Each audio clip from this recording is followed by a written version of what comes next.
Este gráfico muestra la cantidad de test por cada millón de habitantes que hicieron diversos países para detectar el coronavirus. Y este muestra la cantidad de muertos por cada millón de habitantes que tuvieron esos mismos países.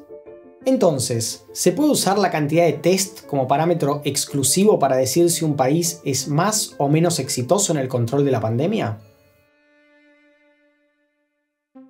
Antes que nada, tenemos que entender en qué consisten los tests para detectar SARS-CoV-2 y por qué hacerlos no es tan simple. En este caso, en este contexto que necesitamos vigilar la cantidad de casos, se recomienda testear mucho, bien, con confianza y con técnicas directas. Vayamos por partes. ¿Qué es testear mucho? Testear a toda la población en este contexto a nosotros nos resulta básicamente imposible y en un punto podría llegar a ser un mal uso del recurso.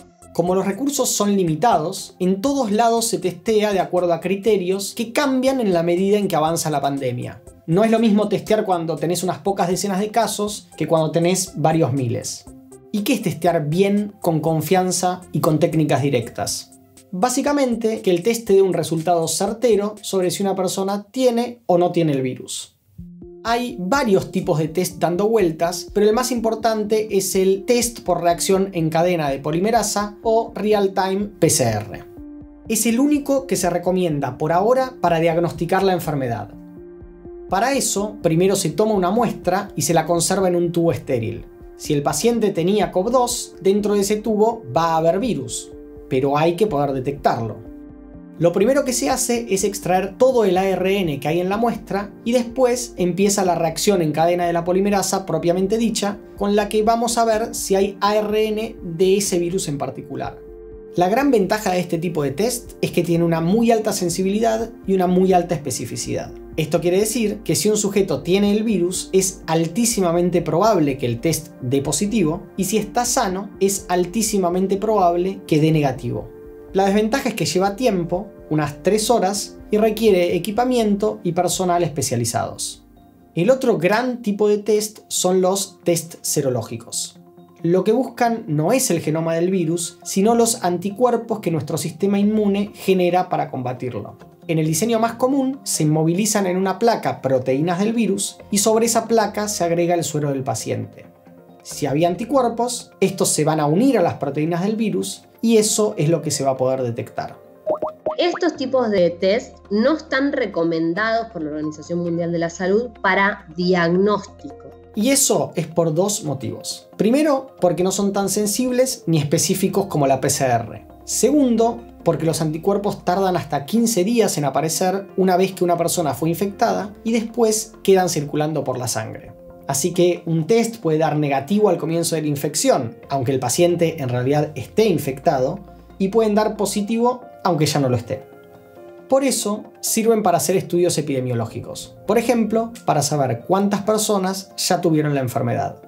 Testear es muy importante. Cuantos más casos pueda detectar, sean sintomáticos o asintomáticos, mejor voy a poder contener la dispersión del virus. Podés pensar entonces que lo que tenés que mirar para saber si un país está testeando lo suficiente es cuántos test hace, o mejor, cuántos test por millón de habitantes. Pero no es una muy buena idea. Si uno analiza los datos, lo que se ve es que muchos de los países que más testeos hicieron son los que, en definitiva, peor gestionaron la pandemia. Brasil, Estados Unidos, Italia, España, todos hacen muchísimos test por millón de habitantes, pero también tienen altísimas cifras de infectados y de muertos. Hasta hace poco la Organización Mundial de la Salud y la mayoría de los expertos te hablaban de un radio de 10-1 en cuanto a que haces 10 test, encontrás un positivo. Los países que tienen una mayor tasa de positividad son los que probablemente están testeando menos de lo que necesitan. Y esto es porque si necesitan pocos test para detectar un caso positivo, probablemente solo estén testeando para confirmar a los que tienen casi seguro el virus porque tienen síntomas muy claros. Y en el medio se pierden muchos casos asintomáticos o con síntomas poco claros. Como medida, Estados Unidos o Nueva York, en el momento del pico, Nueva York estaba en 60%. De cada 10 que se testeaban, 6 eran positivos. Y hay otra cosa que es importante. Ahora que empezamos a sofisticar la respuesta a la pandemia, empezamos a ver los tests como una herramienta de prevención o contención de la epidemia, ¿no? Entonces ahora lo ideal sería poder movernos a aislamiento de poblaciones con foco de infección, encontrar a los positivos y empezar a ir a buscar a lo que llamamos contactos. Acordate, testear no es un fin en sí mismo. Es una herramienta que hay que usar de manera inteligente y eficiente para lograr una mejor gestión de la crisis e intentar tener la menor cantidad de muertos posible. Al fin y al cabo, de eso se trata controlar una pandemia.